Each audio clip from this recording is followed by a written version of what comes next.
tunapitia tafakari ya Dominika ya 18 ya mwaka wa Kanisa, ambapo rangi ya kijani inatumika. Dominika ya 18 ya mwaka wa Kanisa, ambapo itatanguliwa na masomo, ambapo somo la kwanza litatoka katika kitabu cha Isaya sura ya 55 aya ya kwanza hadi ya 3, na somo la pili litatoka kitabu cha Warumi sura ya 8 aya ya 35 aya ya 37 hadi ya 39. Somo la kwanza, somo katika kitabu cha nabii Isaya sura ya 55 aya ya kwanza hadi ya 3. Haya, kila aonaye kiu njoni majini, naye asiye na fedha nunueni mle. Naam, njooni nunueni divai na maziwa, bila fedha na bila thamani. Kwani kutoa fedha kwa ajili ya kitu ambacho si chakula, na mapato yenu kwa kitu kisichoshibisha? Nisikilizeni kwa bidii, mle kilicho chema, na kujifurahisha nafsi zenu kwa unono. Tegeni masikio yenu na kunijia, sikieni na nafsi zenu zitaishi, nami nitafanya nanyi agano la milele. Naam, rehema za Daudi zilizo imara. Wimbo wa katikati utatoka katika Zaburi ya 145 sura ya 8 hadi ya 9, ya 15 hadi ya 18. Bwana anafadhili, ni mwingi wa huruma, si mwepesi wa hasira, ni mwingi wa rehema. Bwana ni mwema kwa watu wote, na rehema zake zi juu ya kazi zake zote. Kiitikio: waufumbua mkono wako, wakishibisha kila kilicho hai matakwa yake. Somo la pili, somo katika kitabu cha Warumi sura ya 8 aya ya 35 aya ya 37 hadi ya 39. Ni nani atakayetutenga na upendo wa Kristo? Je, ni dhiki au shida au adha au njaa au uchi au hatari au upanga?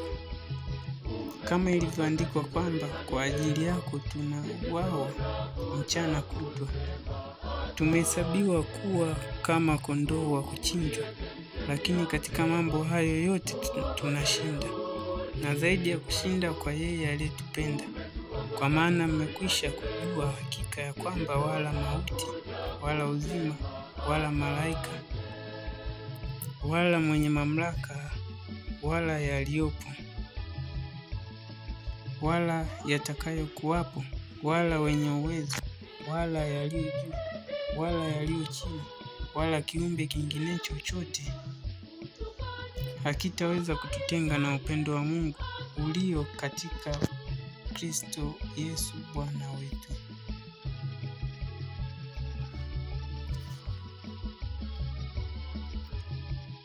Shangilio katika Injili ya Yohane sura ya 10 aya ya 27. Kondoo wangu isikia sauti yangu, asema Bwana, nami nawajua nao wanifuata. Injili katika kitabu cha Injili Mathayo sura ya 14 aya ya 13 hadi aya ya 21. Yesu aliposikia hayo, aliondoka huko katika chombo, akaenda mahali pasipo watu, faragani. Na makutano waliposikia walimfuata kwa miguu kutoka mjini mwao. Yesu akatoka, akaona mkutano mkuu, akawahurumia, akawaponya wagonjwa wao. Hata kulipokuwa jioni, wanafunzi wake walimwendea wakasema, mahali hapa ni nyika tupu, na saa imekwisha pita. Uwaage makutano waende zao vijijini, wakajinunulie vyakula. Yesu akawaambia, hawana haja ya kwenda zao, wapeni ninyi chakula.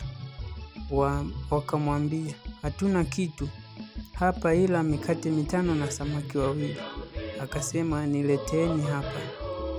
Akawaangazia makutano waketi katika majani, akawaita Akaitoa ile mikate mitano na wale samaki wawili, akatazama juu mbinguni, akabariki, akaimega ile mikate, akawapa wanafunzi, wanafunzi wakawapa makutano. Wakala wote wakashiba,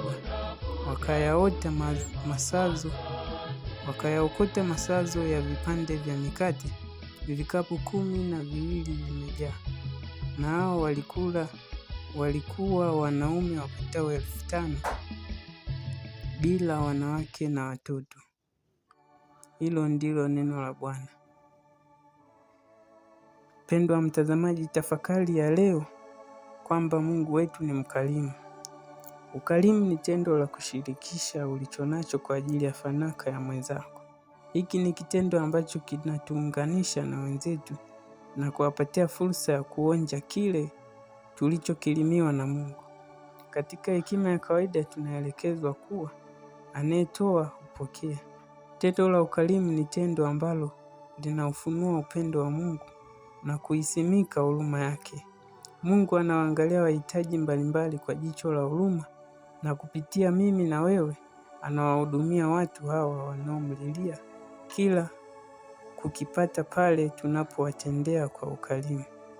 Kristo ni kielelezo cha huruma hiyo ya Mungu. Yeye ni Masia, mfano wa Musa aliyewalisha Waisraeli. Kristo Masia wetu anapambanua ukarimu wa Mungu katika nyanja zote za kibinadamu, kwamba Kristo anaonyesha kuwahurumia na hivyo akawaponya wagonjwa wao. Katika muktadha wa Kiyahudi, magonjwa yalihusianishwa na mapungufu ya kiroho, hivyo uponyaji wa magonjwa ulihusianishwa moja kwa moja na uponyaji wa kiroho. Kristo anaendelea kutuonyesha ukarimu wa Mungu katika mahitaji ya kimwili. Katika hili, Kristo anatufundisha kuyatumia yale tuliyokirimiwa na Mungu kwa ajili ya kufaidishana katika mahitaji yetu. Hili ni fundisho letu ambapo Mungu ametupatia. Kristo anatumia vitu vya kawaida ambavyo vimezoeleka na jamii ya kawaida kwa ajili ya kuwapatia watu ahueni. Si kwamba tunahitaji kupata miujiza kutoka kwa Mungu, bali na moyo wa kutoa tulicho nacho. Ni namna gani kile ulicho nacho kinatumika kuwafaidia wengine? Pengine ni kipaji chako, mali zako, madaraka yako, taaluma yako na kadhalika. Ni jambo la kusikitisha kumkuta daktari yupo bize na biashara za mashamba na biashara nyinginezo, wakati watu wanaenda kuangamia mahospitalini kwa kukosa huduma. Mungu ameuinua kustawisha ufalme wake hapa duniani. Mpendwa mtazamaji, asante ulikuwa nami hapa mpaka mwisho wa kipindi chetu cha leo, na Mungu akubariki.